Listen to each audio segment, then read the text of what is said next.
வாழ்க்கையில ஜெயிக்க ஒரு ஃபயர் வேணும் பாஸ் அப்படின்றாங்கல்ல, அந்த ஃபயர் நெருப்பு தண்ணிக்குள்ள போயிட்டு இருக்கு. இது மீண்டு வரணும். கேத்துவின் நட்சத்திரமான அஸ்வினிக்குள் வந்ததுக்கப்புறம் அதுக்கு ஒரு ஹார்ஸ் பவர் கிடைச்சோம்.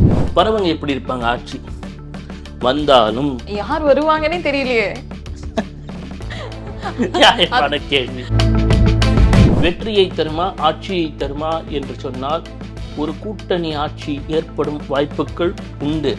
அதற்கான தெளிவு கடகராசிக்கு பிறக்க துவங்கும். ஆனா ஏன் கடகத்துக்கு இவ்வளவு தள்ளாட்டம் கொடுத்தது கதையில அப்படின்னு பார்க்கணும். சக்கட்ட தோஷம்னு ஒண்ணு இருக்கு. இந்த சக்கட்ட தோஷம்னு ஒண்ணு இருந்தா,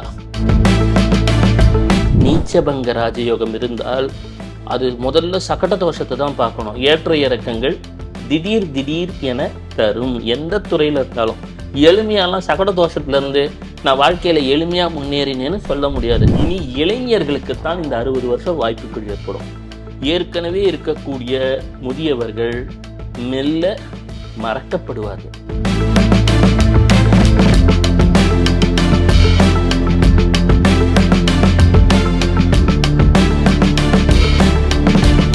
ஆச்சி மசாலா. எந்த சமையலும் ருசி தேடும் ரகசியம். 20 ரூபாய். அனைவருக்கும் அன்பான வணக்கம். இன்றைக்கு நம்ம நிகழ்ச்சியில இணைஞ்சிருக்காங்க ஆன்மீக ஜோதிடர் ஐயா பவானி ஆனந்த் அவர்கள். வணக்கம் ஐயா. சகோதரி வணக்கம். வெள்ளை கொம்பன் விநாயகனது பேரொரு கருணையினாலே ராணி ஆன்லைன் நேயர்கள் வாழ்க்கையிலே அனைத்து நலமும் வளமும் பெருகட்டும். கேள்விகளை தொடரலாம் சகோதரி, சொல்லுங்க. ஐயா, நம்ம தேர்தலுக்கு முன்பு பார்த்துருப்போம். அப்போ கடைசியாக பேசும்போது இந்த தேர்தல் ரொம்ப டஃப்பாக தான் இருக்கும். யார் ஆட்சிக்கு வந்தாலும் ஏண்டா வந்தோன்ற ஒரு சிந்தனை கண்டிப்பாக எழும் அவங்களுக்குன்னு சொல்லியிருந்தீங்க. இப்போ என்னன்னா, யார் ஆட்சிக்கு வருவாங்கன்னே தெரியலன்ற அளவுக்கு தான் ரிசல்ட்ஸ் இருக்கு. இப்போ நம்ம இந்த ஷோ பண்ணிட்டு இருக்க இந்த நிமிஷம் வரைக்கும் யாருக்கு பெரும்பான்மை என்னன்ற ஒரு இதெல்லாம் இல்லாமல் இழுபறியில் இருக்கு. யார் என்ன பண்ண போறாங்கன்னே தெரியல. ஸோ இது எவ்வளோ நாள் இந்த இது நீடிக்கும்? எப்போ இது ஒரு முடிவுக்கு வரும்? ஆமாம், ஏற்கனவே சொல்லியிருந்தேன். சிம்மத்தை கடகத்தினால் தான் வெல்ல இயலும் என்ற ஒரு கருத்தை சொல்லியிருந்தேன். அப்போது இந்த கடகத்துக்கு ஒரு பெரும் யோகத்தை தருவது யார் என்று பார்த்தால் செவ்வாய் தான் தர முடியும். அப்போ இந்த செவ்வாய் என்று சொல்லக்கூடிய நிலையிலே அவர் இந்த 14ஆம் தேதி 15ஆம் தேதி அவருடைய வீடான மேஷத்திற்கு வந்து விடுவார். செவ்வாய் உங்களுக்கு இப்போ அது கந்தாந்த புள்ளி அப்படின்ற இடத்துல பயணம் செய்ய துவங்கி இருக்கு. இது 10ஆம் தேதியிலிருந்து 21ஆம் தேதி வரை மத்திய கிழக்கு நாடுகளிலே கூட கவனங்கள் அதிகமாக தேவைப்படக்கூடிய காலகட்டமாக இருக்கலாம். குறிப்பாக 12ஆம் தேதி முதல் நிகழக்கூடிய சூழ்நிலைகள் அங்கே அவ்வளவு சிறப்பாக இருக்க வாய்ப்பு குறைவு. அதேபோல் நமது மாநிலத்தை எடுத்துக்கொண்டால் இது மாற்றங்களை ஏற்படுத்துவதற்கு இந்த செவ்வாய் என்று சொல்லக்கூடிய முருகனது அனுக்கிரகம் தேவை. ஏனென்றால் செவ்வாய்க்கு நாம் சொல்லக்கூடியது 3 பெயர்களை சொல்லுகின்றோம். ஒன்று அங்க காரகன். ஒரு விஷயம் இயங்கணும் அப்படின்னா டீமாக தான் இயங்கியாகணும். இப்போ நான் பேசுகிறேன்னா என்னுடைய வாய், என் கை, என் கால் இதெல்லாம் வெவ்வேறு அங்கங்கள். இதை ஒன்றிணைக்கக்கூடிய காரக தத்துவம் செவ்வாய். வீரபத்ரன் அப்படின்னா, வீரம்னா ஒரு செயலை எடுத்து செய்யணும், நல்லபடியாக முடியணும், அவனுக்கு வீரபத்ரன்னு பேர். இது ரெண்டுத்தையும் நடத்தி கொடுத்தாதான் அவனுக்கு மங்களம், சக்சஸ் அப்படின்றீங்கல்ல, அதுக்கும் அவன் தான் காரணம். இப்போ இந்த செவ்வாய் எங்கே சென்று கொண்டிருக்கிறான்னா, மீனம் எனும் நீர் வீட்டிலே சென்று கொண்டிருக்கிறான். ஒரு ஃபயர் இருக்கு. நீங்க சொல்றீங்களா வாழ்க்கையில ஜெயிக்க ஒரு ஃபயர் வேணும் பாஸ் அப்படின்றாங்கல்ல, அந்த ஃபயர் நெருப்பு தண்ணிக்குள்ள போயிட்டு இருக்கு. இது மீண்டு வரணும். கேத்துவின் நட்சத்திரமான அஸ்வினிக்குள் வந்ததுக்கு அப்புறம் அதுக்கு ஒரு ஹார்ஸ் பவர் கிடைச்சிடும். அது எப்போ வரும்? இந்த 14ஆம் தேதி 15ஆம் தேதிக்கு முன்னாடியே ஒரு சூரியன் கிட்டக போகும்போது கிடைச்சிரும். கிடைத்ததற்கு பிறகுதான் அங்கே கடகத்திற்கு ஒரு தெளிவு பிறந்துடும். யாரை பிடிச்சா எங்க வேலை நடக்கும். இப்போ நீங்க ஒரு பொண்ணை காதலிக்கிறீங்கன்னு வச்சுக்கோங்க, நேராக கொண்டு போய் அவங்களுக்கு எந்த வகையிலே ஒரு காதல் கடிதத்தை எழுதி கொடுத்தால் வெற்றி கிடைக்கும்னு தெரியணும். கரெக்டுங்களா? நீங்கள் ஆஃபீஸ் ஜாபுக்கு அப்ளை பண்ணுற மாதிரி காதலிக்கு கடிதம் அனுப்பக்கூடாது, காதலிக்கு அனுப்புவதை போல் ஆஃபீஸ் வேலைக்கு கடிதம் அனுப்பக்கூடாதுன்னுவாங்க. அந்த யுக்தியை தரக்கூடியது யாருன்னு செவ்வாய். எல்லாரும் என்ன நினைக்கிறாங்க, செவ்வாய்னா போர் வீரன் நினைக்கிறாங்க. ஒரு போர் வீரனுக்கு இருக்கக்கூடிய சாதுரியம் என்பது அசாத்தியமானது. சில சமயங்களில் கள்ளத்தனமும் இருக்கும், சில நேரங்களில் அதற்கு ஒரு வேகமும் இருக்கும். அதுதான் செவ்வாய். அவர் வந்ததுக்கப்புறம் கடகத்துக்கு ஒரு பலம் கிடைத்துவிடும். அந்த ரூட்டை பிடித்தால் ரூட் வரைக்கும் சென்றுடலாம்னு தெரிஞ்சிடும். அப்ப நீங்க சொல்ற மாதிரி பார்த்தா அப்ப கடகத்துக்கு தான் வாய்ப்பா? கடகத்திற்கு வலிமையான வாய்ப்புகள் உள்ளது. எனினும் இதிலே கன்னி என்பது சூரியன்னா உங்களுக்கு தெரியும், அதுதான் ஆட்சிக்குரிய கிரகம். சிம்மம் உட்கார்ற நாற்காலி. இந்த சிம்மத்திலே சூரியனுக்கு வெகு அருகாமையில் எது செல்லும்னா சுக்கிரன் தான் செல்லும். நீங்கள் சினிமா துறை கலைத்துறையில் இருக்கிறவங்க மீடியா புகழ் இருக்கிறவங்க தான் ஆட்சிக்கு அதிகம் வந்தது பார்த்துருப்பீங்க. உலகமெங்குமே இதுதான் நிகழ்ந்துட்டு இருக்கு.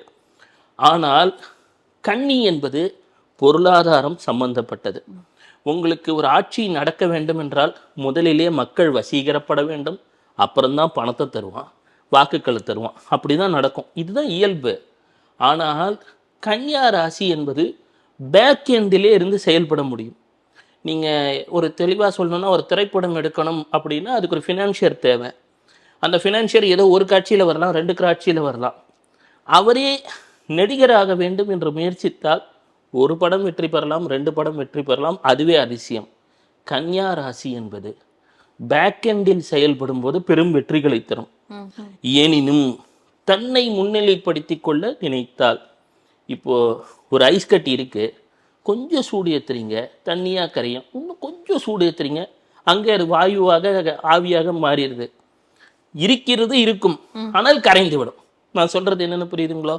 அப்போ சிம்மம் அடுத்ததாக, சிம்மத்திற்கு அந்த கேதுவின் நட்சத்திரம் கடக்கும் வரை சோதனை காலம், அது கடக்கும் வரை. ஆனால் அது கடந்து சற்று ஒரு 18 மாசத்துல அந்த பக்கம் போயிடும், கடகத்துக்கு போயிடும். கரெக்டுங்களா? எப்பவுமே தெரிஞ்சுக்கோங்களேன், கன்னியா ராசினால சிம்மத்தோட கடகத்தோட போட்டி போட முடியாது. ஆனால் கடகத்திற்கு ரிஷபம் என்று சொல்லக்கூடியது ஓரளவுக்கு அதன் ஆளுமையை கட்டுப்படுத்தக்கூடிய சக்தி உண்டு. அதை வெற்றி பெறுமான்னு நான் சொல்ல மாட்டேன், கட்டுப்படுத்தக்கூடிய சக்தியை தரும். இப்போ இந்த சூழல்ல என்னத்தை தான் யோசிக்கணும் அப்படின்னா, ஒன்றுபட்டால் உண்டு வாழ்வுன்னு சொல்லுவாங்க இல்லையா, அந்த நிலைமைதான் கன்னியா ராசினர் யோசிக்க இயலும். தனித்து பிரகாசிக்கக்கூடிய வல்லபம் கன்னியா ராசிக்கு அது எந்த ஒரு நிலையிலும் அரசியலிலே கிட்டாது. இது ரொம்ப இப்போ வந்துட்டு பார்த்துட்டு இருக்கீங்கன்னா, கடகம், சிம்மம், கன்னி இந்த 3 ராசியை பத்தி தான் பேசிட்டு இருக்கோம். அந்த 3 ராசியில இருக்க தலைவர்கள் யார் யாருன்னு பார்த்துட்டீங்கனாலே தெரியும் யாரை பத்தி ஐயா சொல்றாங்கன்னு சொல்லி. ஆமா. அப்போ ஏன் இந்த மாதிரி நடந்தது எல்லாருக்கும்? நான் ஏற்கனவே சொல்லிட்டு இருந்தேன், 60 ஆண்டு சுழற்சி பணத்தெல்லாம் புரட்டி போட்டுடும், அரசியல் தலைவர்களை புரட்டி போட்டுடணும். நீங்கள் 1906ஆம் ஆண்டுன்னு கூகுள் பண்ணிங்கன்னா வந்துடும். அப்போ இருந்த அரசியல் தலைவர்கள்லாம் திடீர்னு பார்த்தீங்கன்னா அவங்க ஏதோ ஒரு காரணத்தினால ஓய்வெடுத்திருப்பாங்க. புதிதாக ஒரு சில முகங்கள் வந்தது. அவர்களெல்லாம் 1966 வரை அவர்கள் சார்ந்திருந்த கட்சிகள்லாம் ரொம்ப பிரகாசம் அடைந்து விட்டது. திருப்பி என்னாச்சு, அந்த 1966 67 முடிந்ததும் அவர்கள்லாம் இன்னைக்கு அந்த கட்சியெல்லாம் இருக்கு, ஆனால் லெட்டர் பேட் கட்சின்னு சொல்லுவாங்க, அது போல அளவிலே ரொம்ப சுருங்கிட்டாங்க. அப்போ யார் புதுசா வந்தாங்களோ அவங்கெல்லாம் இப்ப பிரம்மாண்டம் அடைகிறாங்க. தமிழகத்தை பொறுத்தவரை தமிழகமே கடகராசி தான். அப்போ என்ன ஆகும், குரு எப்பெல்லாம் இங்க வந்து சனியை பார்க்குறாரோ அந்த 60 ஆண்டு கால சைக்கிள் நடக்குது இல்லைங்களா, எல்லாத்தையும் புரட்டி போட்டுரும். புதிதாக வரக்கூடிய இளைஞர்கள், புதியவர்கள், புதிய முகங்கள், இவங்களுக்குத்தான் அது பெரிய பிரம்மாண்டத்தை தரும்.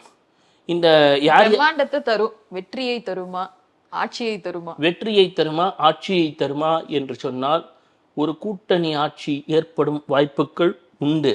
அதற்கான தெளிவு கடகராசிக்கு பிறக்க துவங்கும். ஏற்கனவே ஏற்பட்டுள்ள கூட்டணிகளும், இது இப்படி சொல்றேனே, nothing is fair in love and war என்பார்கள். காதலிலோ யுத்தத்திலோ எதுவும் எப்படி வேண்டுமானாலும் மாறலாம், கூட்டணிகளும் மாறலாம் என்பது உண்மை. எதுவும் நிலை கிடையாது, எல்லாம் மாயை. அப்போ என்னன்னா, இப்பொழுது இருக்க கூட்டணிகளும் மாறும் வாய்ப்புகள் உண்டு. எதிரில் இருக்கக்கூடிய சில அணிகள் கரையும் வாய்ப்புண்டு. என்னைக்குமே எதுவுமே E=mc²ன்னு ஐன்ஸ்டீன் சொல்லியிருக்கிறார். எதுவும் எங்கும் அழிவது கிடையாது, அங்கங்கே கரைகிறது அப்படின்னு வச்சுக்கணும். அப்போ என்ன ஆகும்னா, கடகம் மிக பெரும் நிலைகளை பெறுமா, பெறும். ஆனால் ஏன் கடகத்துக்கு இவ்வளோ தள்ளாட்டம் கொடுத்தது கதையில் அப்படின்னு பார்க்கணும். சக்கட்ட தோஷம்னு ஒன்று இருக்குது. இந்த சக்கட்ட தோஷம்னு ஒன்று இருந்தால் குருவும் சந்திரனும் 6, 8, 12 இருந்தா அது எப்படி வேணாலும் இருக்கலாம். கஜகேசரி யோகம்னு ஒன்று கேள்விப்பட்டிருப்பீங்க. இது என்னன்னா, கஜகேசரி யோகம்னா யானையும் ஒரு சிங்கமும் ஃப்ரெண்ட் ஆயிடுச்சுன்னு வச்சுக்கோங்க, அது எதை வேணா சாதிச்சிடும். கரெக்டாக அவங்களுக்கு ஒரு காட்டுக்குள்ளே இருக்கக்கூடிய 2 பெருந்தலைகளும் சேர்ந்துருச்சுன்னா அதுக்கு தான் கிங்கு. அதற்கு நேர்மாறான நிலையும் ஒன்று உண்டு, அது சக்கட்ட தோஷம்னு பேர். இந்த சக்கட்ட தோஷம்னு ஒன்று இருந்தால் குருவும் சந்திரனும் 6, 8, 12 காம்பினேஷனில் போயிடும். அப்படி 6, 8, 12 போயிடுச்சுன்னா ஒரு ஏற்ற இறக்கங்கள் ரோலர் கோஸ்டர் மாதிரி இருக்கும். அப்படி போட்டு அப்படி அடிக்கும், அப்படி போட்டு அடி. ஒரு ஃபீல்டில் இருப்பான், ரொம்ப கஷ்டப்படுவான், திடீர்னு ஒரு ஹப்புக்கு வருவான், திடீர்னு அந்த ஃபீல்டை விட்டு விலகிடுவாங்க. எந்த ஒரு துறையிலும் இருந்தாலும் உச்சத்திலே வெளியேறி விடுவார்கள். அதே போல அவர்களுடைய உழைப்பு வெறித்தனமாக இருக்கும். இன்னொன்று, அந்த சக்கட்ட தோஷத்தோடைய எப்பவுமே ஒரு குருவோடைய ஆலோசனை தேவைப்படும். குருன்னா நான் சொல்றது காட்டில் இருக்கிற குரு இல்லை, நாட்டில் இருக்கிற குருவாகவும் இருக்கலாம். ஏன்னா சந்திரன் என்பது எமோஷனல். நீங்கள் தெரிஞ்சுக்கணும். டிவி மெகா சீரியலை பார்த்து எங்க இப்படி ஆயிடுச்சு அப்படின்னு அவங்க அழறாங்கன்னா ஒன்று கடகமாக இருக்கும், இல்லைன்னா விருச்சிகமாக இருக்கும், இல்லைன்னா மீனமாக இருக்கும். நீர் ராசிகள் இதே பாருங்களேன், எமோஷனல். இதே ஏன்னா ரிஷபராசிக்காரங்க அழற மாதிரி இருக்கும். நானே ரிஷபராசி தான், ஆனால் மண் ராசி. அட என்னையா மண்ணு மாதிரி இருக்கானே சொல்கிறாங்களா இல்லையா? அப்போது சிலதெல்லாம் மண் ராசி. ரிஷபம், கன்னி, மகரம்லாம் வச்சுக்கோங்க. சிலதெல்லாம் மண் ராசி. மண் ராசி அழுவும், ரொம்ப சென்டிமெண்ட் காட்டுவாங்க, ஆனால் நிஜமாலுமே அவங்களால அதை ஃபீல் பண்ண முடியாது. கடகம் நிஜமாலுமே அது ஒரு எமோஷனல் ராசி. ஆனால் என்ன பிரச்சனைனா, இன்டலெக்ட் அப்படின்றது, அதாவது நடைமுறை அறிவு என்பது குரு, அதை ஒரு இதாக கற்பனை பண்ணுறது சந்திரன். இதை ரெண்டு ஒரு செறிநிலைப்படுத்த தெரியலன்னா என்ன ஆகும்? அவ்வப்போது சர்க்கிள்கள் வந்துவிடும். சரி, இதை தவிர்க்கிறதுக்கு வழியே இல்லையா? நிறைய பேர் பார்த்துட்டு இருப்பீங்க, சார் எனக்கு கூட சகட தோஷம் தான் யாருக்கு, அப்போ முடிஞ்சிட்டேனா? அப்படியெல்லாம் இல்லை. என்ன செய்யணும் அப்படின்னா, ஒரு நல்ல குருவின் வழிகாட்டுதலை பற்ற வேண்டும். ஒரு நல்ல ஆலோசனைகளை அப்பப்போ இப்போல்லாம் யூடியூப்லேயே வந்துடுது, கேட்டுக்கலாம். கேட்டுக்கிட்டு நல்லதே நடக்கும்னு ஒரு தெளிவான சிந்தனையில் ஒரு முடிவெடுக்கிறீங்கன்னா ஒரு 2 நிமிஷம் யோசித்து முடிவெடுத்தால் வெற்றியை தந்துவிடும். அப்போ இந்த அரசியலில் இனி யார் களம் காணுவார்கள்? நீங்கள் யோசிச்சு பாருங்களேன். ஒரு 1906 வரைக்கும் மரத்தடியில் உட்காந்து தேர்ந்தெடுப்பாங்க. ஒரு தலைவர் இருப்பார், நாட்டாம தீர்ப்பை மாற்றி சொல்லுன்னுவாங்க. பழைய படம் பார்த்தவங்களுக்குலாம் தெரியும். 1966க்கு பிறகு இன்னும் விஞ்ஞானம் வளர்ந்துச்சு, மேடையெல்லாம் போட்டாங்க, எல்லாம் பண்ணாங்க. இப்போ இன்னும் சமூக வலைத்தளம் என்ற அளவிலே வந்து விட்டது. இதிலே இனி இளைஞர்களுக்குத்தான் இந்த 60 வருஷம் வாய்ப்புகள் ஏற்படும். ஏற்கனவே இருக்கக்கூடிய முதியவர்கள் மெல்ல மறக்கப்படுவார்கள். அதாவது அவங்க யாரையும் துரத்த போகிறதில்ல, எல்லாம் புதுசாக வரக்கூடியவங்க எல்லா துறையிலையும் வெற்றி பெறும். நான் இப்போ இப்படி சொல்கிறேன், இந்த 2026லேருந்து நீங்கள் திரைத்துறையில் முயற்சி பண்ணாலும் பெரிய ஆளாவீங்க, நீங்கள் அரசியலில் முயற்சி பண்ணாலும் பெரிய ஆளாவீங்க. ஆனால் இளைஞர்களாக இருக்கணும். புதியவர்களுக்கு இந்த 60 ஆண்டு காலம் நன்மையை செய்யும். ஏற்கனவே இருக்கும் முதியவர்களை மறக்க வைத்துவிடும். இதுதான் இதோடைய ஒரு தன்மை. இப்போ இது வரவங்க எப்படி இருப்பாங்க? ஆட்சி வந்தாலும் யார் வருவாங்கன்னே தெரியலையே. நியாயமான கேள்வி. வருவதற்கு முதல்ல அதுக்கு தானே விடை வேணும். இது என்னன்னா, கடகம் நேரடியாக அமர்ந்தால் நன்மை. எனினும் வேறு யாரேனும் வைத்து அமர்ந்தாலும் வரக்கூடிய 1.5 ஆண்டுகளிலே ஒரு பெரும் தள்ளாட்டத்தை அரசியலிலே எதிர்பார்க்கலாம். 2027க்கு பிகினிங்க்கு முன்னாடியே. காரணம் என்னன்னா, இப்போ நிகழக்கூடிய கிரக சூழ்நிலை பேர் தரித்திர யோகம் அப்படின்னு பேர். நிறைய பேர் கேட்குறாங்க, சார் எனக்கு நீச்சபங்க ராஜ யோகம் இருக்கா? ஒரு 2-3 நாள் பேசணும். இப்போ அந்த நீச்சபங்க ராஜயோகம் இது ரொம்ப வைரலாகி, சார் எனக்கும் நீச்ச பங்க ராஜ யோகம் இருக்கா அப்படின்னு.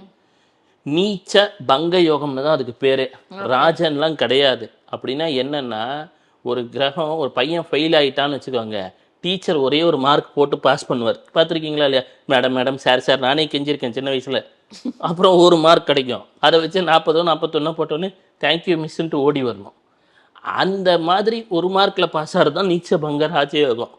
ஒரு நாட்டில் எடுத்தோன்னா, நம்ம தமிழ்நாட்டிலேயே பலரது ஜாதகத்துல ஒரு 10 ஜாதகம் எடுத்தா 8 பேருக்கு நீச்சபங்க ராஜயோகம் இருக்கும். அது ஒரு பெரிய யோகம் எல்லாம் கிடையாது. எனினும் அங்கே ஏன் சிலருக்கு யோகத்தை தருகிறது என்று கண்டால் அவர்களுடைய பெயர்கள், ஒரு வசீகர தன்மை, இதெல்லாம் தான் அங்கே வெற்றிக்கு காரணம். நீச்சபங்க ராஜயோகம் கிடையாது. ரெண்டாவது, நீச்சபங்க ராஜயோகம் இருந்தால் அது முதல்ல சகட தோஷத்தை தான் பார்க்கணும். ஏற்ற இறக்கங்கள் திடீர் திடீர் என தரும். எந்த துறையில் இருந்தாலும் எளிமையாலாம் சகட தோஷத்துலேருந்து நான் வாழ்க்கையில் எளிமையாக முன்னேறினேன்னு சொல்ல முடியாது. அப்போ சரி இப்படி இருந்தது என்ன சார் செய்யறது? ஆன்மீக பேச்சாளர்கள், அதே போல் சொல்லுவாங்க இல்லையா, அந்த சைக்காலஜிலாம் தெரிஞ்சு ஒரு மனோ தத்துவம்லாம் தெரியக்கூடியவர்கள், இவங்கள்லாம் நான் பார்த்துருக்கேன். ஒரு பொதுவாகவே சகட தோஷத்தில் யோகத்தை பெறக்கூடியவர்கள். அப்போது அரசியல் என்ன ஆகும்? கடகத்திற்கு ஒரு பெரும் வாய்ப்பு உண்டு என்பதற்கு மறுப்பதற்கு கிடையாது. எனினும் குரு சனீஸ்வரரை பார்ப்பதினாலே கச்சா எண்ணெயின் விலைகள் தாறுமாறாக உலகமெங்கும் உயரக்கூடிய சூழல்கள் வரும் என்பது ஒரு வாய்ப்பு உண்டு. அவ்வாறு நிகழ்ந்தால் பணத்தின் மதிப்பு உலகெங்கும் சரியக்கூடிய சூழல்கள் உண்டு. அப்போது சார் வெளிநாட்டில் இருக்கேன், உடனே அமெரிக்காவிலேருந்தெல்லாம் என்ன நடக்கும்? வெளிநாட்டில் இருந்தால் அங்கேயே இருங்க, ஒன்றும் பிரச்சனை இல்லை, விசாவெல்லாம் ஓரளவுக்கு ஃப்ரீ ஆகிறதுக்கும் வாய்ப்புகள் உண்டு. நான் சொல்கிறது குறுகிய காலகட்டத்தில். எனினும் நீண்ட கால நோக்கிலே பார்த்தால் இந்த வருடம் யார் பதவியேற்றாலும் சரி, பொருளாதாரத்திலே 1.5 வருடம் எவ்வாறு இந்த சூழலை சமாளிப்பது என்று வெறுத்து விடுவார்கள். நான் சென்ற பேட்டியில் சொன்ன அதே கருத்து தான். இந்த தடவை பதவியேற்கிறவங்களுக்கு பொறுப்புகள் அதிகம். இது மலர் கிரீடம் என்று கருத இயலாது. இது ஒரு பெரும் பொருளாதார சுமையை நோக்கி உலகம் செல்ல துவங்கக்கூடிய காலகட்டம். இதே போல அடுத்த வருடம் இறுதியிலிருந்து மேலும் 2 புதிய தலைவர்கள் தமிழகத்திலே உருவாகக்கூடிய வாய்ப்பு கிரக சூழலால் உண்டு. அவர்கள் மேலும் பிரகாசம் அடைவார்கள். நான் சொல்லுவதை போல இந்த போன்ற புது தலைவர்கள் வராங்க இல்லைங்களா, அவங்க உருவாக்கக்கூடிய கட்சிகள் மேலும் மேலும் இந்த 60 ஆண்டுகள் வளர துவங்கும். அதை நாம் கண்ணுற்று அவர்களுடன் அப்படியே செல்லும்போது நாமளும் இப்போ பார்த்துட்டு இருப்போம், வளருவோம். சொல்லுங்க. ஸோ யார் ஆட்சிக்கு வந்தாலும் முள் கிரீடம் தான் இது, மலர் கிரீடம் கிடையாதுன்னு சொல்லிட்டீங்க. ஸோ ஏற்கனவே இப்போ அதிக இதில் இருக்கவங்க வருவாங்களா, இல்லை ட்விஸ்ட் ஏதாவது வருமா இதில்? இதில் என்னென்னமா எதுவும் உடையாது. எதிரணியில் இருப்பவர்கள் கரைய வாய்ப்புண்டு. நான் சொல்லிட்டேன், நம்ம கரைய வாய்ப்புண்டு. இது கன்னிராசி சற்று பலவீனப்படுவதற்கான தருணம் என்றே கொள்ளலாம். ஓ, அப்போ அவங்களுக்கு வாய்ப்பு இல்லை? வாய்ப்பு இல்லை, இருக்கக்கூடியதை தக்க வைத்துக் கொள்ள வேண்டும். ஓகே, நான் சொல்றது என்னன்னு புரியுதாமா? சிம்ம ராசியை பொறுத்த மட்டில் பெருமளவு அங்கே சங்கடங்கள் கிடையாது. ஓரளவு தற்காலிகமான ஒரு தள்ளாட்டம். இந்த தள்ளாட்டம் சில வருடங்களில் சரியாகக்கூடிய சூழ்நிலை அடுத்த கட்ட தலைவர்களால் ஏற்படுவதற்கு ஜோதிட ரீதியாக வாய்ப்புகள் உள்ளது. கன்னியா ராசியை பொறுத்த மட்டில் சோதனையான காலகட்டம் தான் சூழ்ந்திருக்கிறது. எனவே அதற்கு ஏற்ற வகையிலே இதெல்லாம் இந்த பரிகாரமெல்லாம் சொல்கிறாங்களே, இந்த பரிகாரமெல்லாம், இது பரிகாரமெல்லாம் ஒன்றும் கிடையாது. நமக்கு நல்ல நேரம் இருக்கும்போது நம்ம ஃப்ரண்ட்ல இருந்து எல்லாம் செயல்படணும். இல்லாத போது வீட்டில் படுத்து தூங்கணும். அவ்வளோதாம்மா. இது ஒரே ஒரு லைனில் சொல்லணும்னா அவ்வளோதான். நமக்கு நல்ல நேரம் இருக்கும்போது நம்ம சுறுசுறுப்பாக இருக்கணும். இல்லாத போது வீட்டில் தூங்கிட்டு எந்திரிச்சு வந்தால் தப்பு கிடையாது. இளைஞர்களுக்கு இனிமேல் வழிவிட்டு விட்டால் வெற்றி வசப்பட வாய்ப்புகள் உள்ளது. குறிப்பாக சூரியனின் பெயர் கொண்டவர்கள் அரசியலிலே புகுத்தினால் வெற்றி பெறுவார்கள். 40-50 வயசுல யாருக்கு சூரியனோட பேர் இருக்குன்னு பார்த்து அந்த கன்னியா ராசியிலே இருக்காங்கன்னா அது அவங்க இதுல இருக்கிறவங்க பார்த்து அவங்கள முன்னிலைப்படுத்தினா கூட கொஞ்சம் ஒரு பிரகாசம் அடையலாம். ஓகே, ஸோ நீங்கள் இப்போ டைரக்டா சொல்லலை யார் பேரையும், வெறுமே ராசியை மட்டும் வச்சு சொல்லியிருக்கீங்க. இந்த ராசி இப்படி இருக்கும், கன்னியா ராசி கரையறதுக்கு வாய்ப்பு இருக்கு, சிம்மத்துக்கு கொஞ்ச நாள்ல தள்ளாட்டம் சரியாயிடும், கடகத்துக்கு நல்ல பவர்ஃபுல்லா இருக்குன்னு சொல்லியிருக்கீங்க. இதை வச்சு பாக்குறவங்க யூகிச்சுக்கோங்க. சிம்மத்துக்கு 2029க்கு மேல ஓரளவுக்கு நல்லாவே இருக்கு, எழுதி வச்சுக்கோங்க. ஓகே, நன்றி ஐயா. நன்றிமா.